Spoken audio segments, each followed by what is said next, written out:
ચલો, તમને ખબર છે ઓગસ્ટ મહિનામાં શું આવે? તમે બધાએ ફ્રેન્ડશિપ ડે બેલ્ટ બાંધ્યો ને, એ ક્યારે ઉજવવામાં આવે? ઓગસ્ટ મહિનો એટલે કે 8મો મહિનો. 8મા મહિનાના પહેલો રવિવાર હોય ને ત્યારે ફ્રેન્ડશિપ ડે ઉજવવામાં આવે. તમે લોકો બધાએ કાલે ઉજવ્યો ને, બેલ્ટ બાંધ્યા ને ફ્રેન્ડશિપ ડે ના? તો શેના માટે તમે બાંધ્યા? કે બે એકબીજા ફ્રેન્ડ હોય ને, તો ફ્રેન્ડ કોને કહેવાય? કે જે આપણે મુશ્કેલીના સમયે આપણે સાથ આપે. તો તમારે આની એક વાર્તા સાંભળવી છે ફ્રેન્ડશિપ ડે ની. એક છે ને બે ફ્રેન્ડ હતા. કોણ હતું? બે ફ્રેન્ડ. એ ફ્રેન્ડ ના નામ શું હતા? રામુ અને શ્યામુ. એ બંને બહુ જ પાક્કા દોસ્તાર હતા. તે બંને છે ને થોડા દિવસ છે ને તો એક બીજા ગામમાં એ લોકો ગયા. કઈ કામ હતું ને એ લોકોને, તો બીજા શહેરમાં ત્યાં ગયા. તો રસ્તામાં જતા જતા છે ને ગાઢ જંગલ આવ્યું. તો જંગલમાં શું હોય? બહુ બધા હોય ને, પ્રાણીઓ હોય ને. તે જંગલમાં બહુ જંગલ છે ને ડરામણું અને બીક વાળું હતું. એ લોકો ત્યાં રસ્તામાંથી પસાર થતા હતા ને, તો એ લોકોએ સામેથી શું જોયું? એક રીંછ આવતો જોયો. શું જોયું? રીંછ આવતો જોયો. તો રામુ અને શ્યામુ તો છે ને બે હતા, તો બંને એ રીંછને જોયો. તો શ્યામ તો બહુ જ હોશિયાર હતો.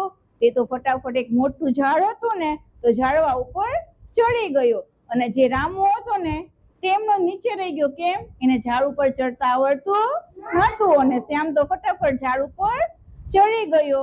પછી રામુએ કીધું કે હવે હું શું કરું? શ્યામ તો ઉપર ચડી ગયો, હવે હું એકલો શું કરીશ? તો પછી રામુને છે ને એક વિચાર આવ્યો. એને એમ હતું કે રીંછ છે ને, જે માણસ મરેલો હોય ને એને રીંછ ક્યારેય ન ખાય. તો પછી રામુ કે ચાલો હવે હું તો એક ઝાડ નીચે સૂઈ જાઉં. તો રામુ છે ને ઝાડ નીચે સૂઈ ગયો. થોડીક વાર એને શ્વાસ બંધ કરી દીધો. એટલે શ્વાસ બંધ થઈ જાય તો શું થાય? માણસ મરી જાય ને. તો એને થોડીક વાર છે ને શ્વાસ રોકી અને એ તો સૂઈ ગયો. પછી સામેથી રીંછ આવ્યો.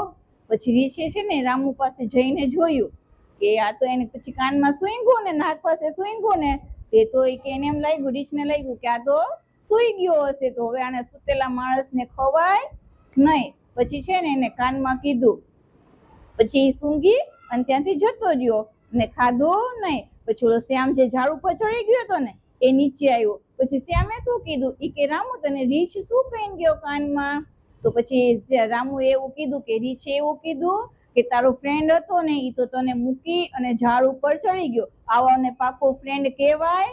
ન કહેવાય. અને પછી છે ને શ્યામુને એમ થયું સાચી વાત છે હો, કે આપણે આપણો જે ફ્રેન્ડ હોય ને એને મુશ્કેલીના સમયે આપણે એને છોડીને ન જવું જોઈએ. પછી એને એની ભૂલ સમજાણી અને પછી રામુને કીધું કે હવે હું ક્યારેય તારો સાથ નહીં છોડું. એટલે આપણે બી આપણો ફ્રેન્ડ જ્યારે બી મુશ્કેલીમાં હોય ને ત્યારે એને સાથ આપવાનો, એનો સાથ છોડવાનો નહીં. આને કહેવાય best friend. Okay, thank you.